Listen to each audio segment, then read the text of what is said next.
Assalamualaikum warahmatullahi wabarakatuh. Kami mahasiswa Pasca Sarjana Ilmu Administrasi Publik Universitas Muhammadiyah Makassar ingin membawakan hasil materi yang sudah direview oleh kelompok 4, di mana terdiri dari saya sendiri atas nama Siti Hidayah, Andi Ikra, dan Ali Mudin. Hasil review yang akan kami sampaikan di materi kali ini yaitu kita berfokus di kebijakan berbasis bukti perspektif realis yang dituliskan oleh Ray Fashion. Salah satunya yaitu hukum yang ada di negara ini yaitu hukum Megan, di mana hukum Megan ini dicetuskan di negara Amerika Serikat dengan ditandatangani oleh Presiden Amerika Serikat yaitu Clinton pada tahun 1996. Dalam bab ini merupakan bab pertama dari 3 yang memberikan ilustri praktis yang terperinci tentang sintesis realis. Tinjauan ini adalah upaya untuk melihat apakah basis bukti dapat membuat dirinya didengar di salah satu bidang kebijakan publik yang paling bermuatan emosional dan politis. Di sini kita akan mengambil contoh terkait pelanggaran seks yang ada di Amerika Serikat. Megan ini merupakan sistem yang kompleks yang didorong di tengah-tengah sistem kompleks yang ada, di mana kita diharuskan untuk melakukan peninjauan untuk memprioritaskan dengan kejam dalam menetapkan fokus untuk sintesis. Dalam meninjau proses implementasi, kita harus mengetahui studi yang menunjukkan setiap fase yang kita selidiki, di mana di sini merupakan titik lemah dan batu sandungan dalam implementasi sebuah hukum. Dalam menentukan fase tersebut, kita harus mengetahui 5 langkah. Langkah pertama yaitu aktivitas awal, langkah kedua yaitu output awal, langkah ketiga yaitu output menengah, langkah keempat yaitu output kedua dari belakang, langkah kelima output jangka panjang. Sebelumnya tadi sudah diberikan contoh dalam buku ini yaitu mengangkat kasus terkait seksual. Dalam teori hukum Megan ini, berbagai macam sumber informasi digunakan dalam memunculkan dan mengartikulasikan teori program hukum Megan, di mana kita mengetahui terdapat 4 poin. Di poin pertama itu yang merupakan pedoman prosedural tentang pemberlakuan dan penegakan undang-undang pendaftaran pelanggaran seks yang diproduksi baik di tingkat federal maupun negara bagian. Di poin kedua, terdapat bagaimana komentar dan pendapat dalam tinjauan hukum sekolah utama di Amerika Serikat. Dan di poin ketiga, terdapat bagaimana buletin pemberitahuan resmi yang digunakan untuk mengidentifikasi pelanggaran-pelanggaran tertentu. Dan yang poin keempat, terdapat bagaimana publikasi lembaga-lembaga utama seperti National Institute of Justice atau biasa disingkat NIJ dan Center for Sex Offender Management atau disingkat CSOM. Teori hukum Megan yang diperoleh dari sebuah dokumen-dokumen akan dirumuskan dengan cara yang bertindak sebagai hipotesis peninjauan, di mana di sini akan dirangkum melalui beberapa langkah. Di langkah pertama yaitu identifikasi masalah. Di sini masalahnya seperti bahaya prevensi yang tidak dapat ditoleransi oleh pelanggaran seks yang dibebaskan. Solusinya, kita mengidentifikasi pelanggaran berisiko tinggi dan membuat register yang valid dan handal, di mana di sini akan membawa dukungan publik dan konstitusional. Langkah kedua yaitu terkait pengungkapan publik, di mana masalahnya mantan pelaku tinggal secara anonim di komunitas menyangkal potensi korban kemampuan untuk membela diri. Di sini solusinya yang ditawarkan yaitu menerbitkan buletin dan siaran pers yang mengidentifikasi pelanggaran berisiko dan mengadakan pertemuan yang menjelaskan hak dan kewajiban sehubungan dengan pemberitahuan sebuah pelanggaran. Nah, langkah ketiga yaitu sanksi komunitas yang diberikan. Warga yang terinformasi akan mengambil tindakan pencegahan untuk meminimalkan ancaman viktimisasi. Di sini mereka juga menjadi CEO produser tanggapan masyarakat dengan pihak kepolisian, meningkatkan tombak survei, memberikan kapasitas untuk memantau perilaku yang mencurigakan dan untuk ditangkap dalam kasus revolusi.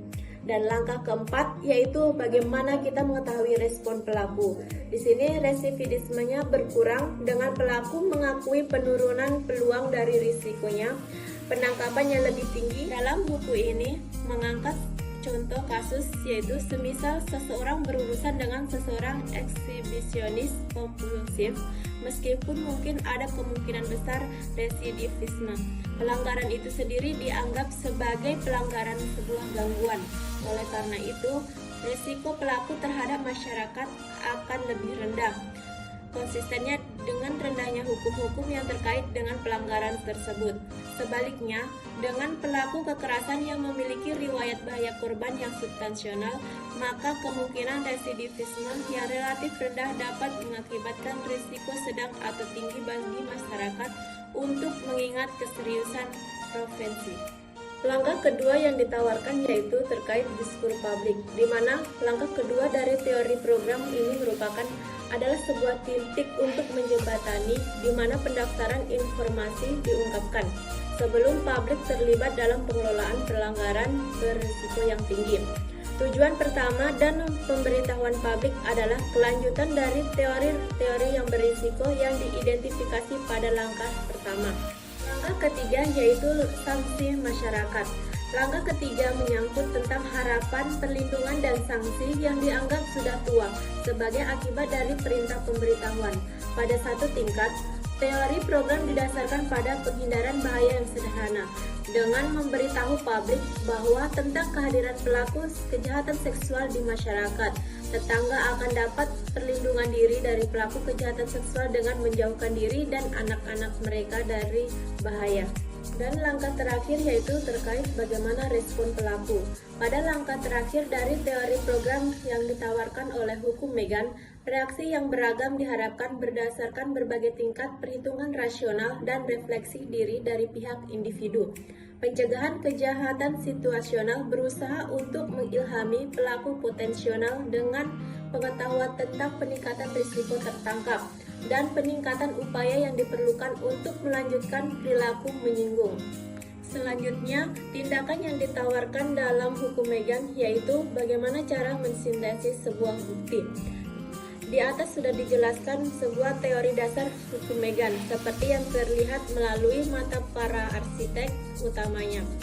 Teori program selalu diperebutkan dan akan sangat mungkin untuk memberikan alternatif untuk garis resmi yang berhipotesis cara-cara di mana hukum Megan salah satu cara untuk mengidentifikasi sebuah pelanggaran, salah mengkomunikasikan sebuah risiko, salah menerapkan sanction, dan salah mengontrol residivis. Memang implementasi telah bergulir di 50 negara bagian. Sebagian besar telah khawatir untuk menghilangkan efek yang tidak diinginkan. Namun, tidak perlu menjabarkan paradigma-paradigma alternatifnya, karena hal ini bukan penyelidikan filosofis atau etis tentang sifat pelanggaran seks. Ini adalah sebuah tinjauan tentang apa yang terjadi pada hukum Megan dalam praktiknya daripada di atas sebuah kertas. Kesenjangan antara teori dan realitas sehubungan dengan keadaan penilaian risiko yang terlibat dalam keputusan lain yang diambil pada langkah sebuah pendaftaran. Ambil contoh saja keputusan tentang informasi, apa yang harus dicatat tentang pelanggaran, tinjauan Madsen dan Litt. Tentang bagaimana undang-undang negara bagian mengungkapkan bahwa perbedaan luas dalam volume information dan yang direkam tentang pelanggaran. Hal ini mulai dari data minimal tentang nama, alamat, dan pelanggaran hingga informasi yang jauh lebih rinci termasuk sidik jari, sampel darah, dan bekas luka ataupun tato. Saran yang lebih baru di negara bagian Washington juga merekomendasikan penambahan data seperti nomor jaminan sosial, riwayat pekerjaan, kontak kriminal sebelum, dan modus operasi yang disukai. Langkah kedua yang ditawarkan yaitu tentang pengungkapan publik. Unsur inovatori dari hukum Megan bukanlah gagasan untuk mendaftarkan pelaku kejahatan seksual ke polisi, di mana polisi dalam masa percobaan dan otoritas penjara telah memegang catatan seperti itu selama bertahun-tahun. Apa yang baru adalah gagasan pengungkapan publik atas catatan semacam sebagai cara untuk memungkinkan warga negara mendapatkan sebuah perlindungan diri dan keluarga mereka dari potensi sebuah ancaman. Teori-teori yang berperan pada titik ini adalah tentang komunikasi yang efektif, bagaimana mengoptimalkan jangkauan pemberitahuan, dan bagaimana memastikan bahwa pesan yang dimaksud dapat dikomunikasikan. Mungkin dalam langkah ini merupakan fitur yang paling menarik dari tanggapannya adalah sebuah bentrokan sentimen liberal dan reaksi konservatif. Langkah kedua ini merupakan ulasan yang memberikan sebuah bukti yang jelas tentang variasi dari harapan teoretis dan proses pemberitahuan yang menjangkau audiens seluas mungkin dalam waktu singkat mungkin dan menyampaikan pesan yang dimaksudkan. Langkah ketiga yaitu sanksi masyarakat. Tinjauan sekarang beralih ke bukti tentang bagaimana masyarakat bereaksi terhadap kehadiran sebuah pelaku penjahatan seksual yang diberitahukan di wilayah tertentu. Teori program yang sedang diperiksa mengasumsikan bahwa pemberitahuan harus meningkatkan peluang untuk tanggapan dari masyarakat dalam kemitraan dengan penegakan hukum dan khususnya bahwa prospek pengawasan, tindakan perlindungan, tindakan pencegahan, pembangunan bukti, dan penuntutan semua yang meningkat. Di hukum Megan ini, seperti yang ditekankan oleh petugas masa percobaan adalah mandat yang tidak didamaikan dan kewajiban baru ini mengalihkan keseimbangan kegiatan sehari-hari mereka terhadap kasus-kasus tertentu. Di langkah terakhir yaitu terkait bagaimana respon pelaku. Pada akhirnya, jawaban dari hukum Megan ini bekerja terletak pada langkah keempat, tetapi sekali lagi ulasan tersebut tidak memiliki jawaban sederhana untuk menarik tentang tanggapan-tanggapan pelaku. Pelaku kejahatan seksual, bahkan pelanggaran seks berisiko tinggi, beragam, dan begitu juga reaksi mereka terhadap sorotan publik. Tidak awal yang jelas adalah datang tentang responsif dan ini membawa kita ke dua studi hasil yang mendekati apa yang disebut standar emas dari perbandingan yang terkontrol. Yang kedua, bagaimana evaluasi yang gagal yang menemukan efek signifikan pada residivisme. Jelas, ini merupakan bidang di mana penerapan acak sebuah subjek ke kelompok eksperimental dan kontrol sama sekali tidak praktis. Tidak mungkin untuk memfokuskan undang-undang hanya pada sebagian dari pelanggaran yang dibebaskan. Oleh karena itu, para peneliti harus menggunakan desain yang bereksperimental. Pelajaran kebijakan dari materi ini. Sintesis harus menghindari gagasan putusan sehingga tidak ada keputusan atau keputusan yang ditawarkan tentang kemajuan hukum Megan. Jika ada kesimpulan keseluruhan, itu mungkin tingkat yang jauh lebih tinggi tentang ketidakperpisahan kebijakan Marcelling meskipun opini publik dan kemudian berasumsi bahwa populus akan sesuai dengan harapan. Tinjauan ini menekankan bahwa hukum Megan adalah program dengan teori-teori dasar halus yang melewati banyak gagasan dalam upaya yang mengubah kecaman moral menjadi manajemen pelanggar. Ini beronan dalam dampaknya. Satu keputusan mengikuti yang lain dan pada setiap tahap pemangku kepentingan harus memutuskan bagaimana menanggapinya. Tinjauan telah menunjukkan dengan jelas bahwa hampir selalu merupakan keputusan terpisah. Terkadang para pemangku kepentingan utama berperilaku sesuai dengan teori-teori yang mendasarkan pembuat kebijakan dan seringkali tidak. Hasil keseluruhan dari hukum Megan dengan demikian adalah multiplitas.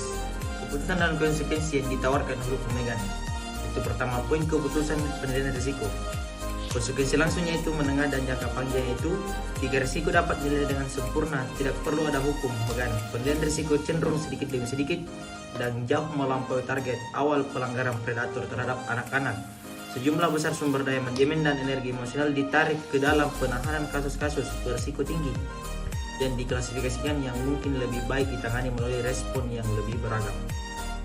Selanjutnya, poin pemeliharaan pendaftaran. Adapun itu ada kesulitan dalam mempertahankan register lengkap dengan hilangnya kepatuhan dari waktu ke waktu dan pada perubahan alamat. Ini memberikan celah yang tepat bagi pelanggar berbahaya yang menjadi sasaran hukum.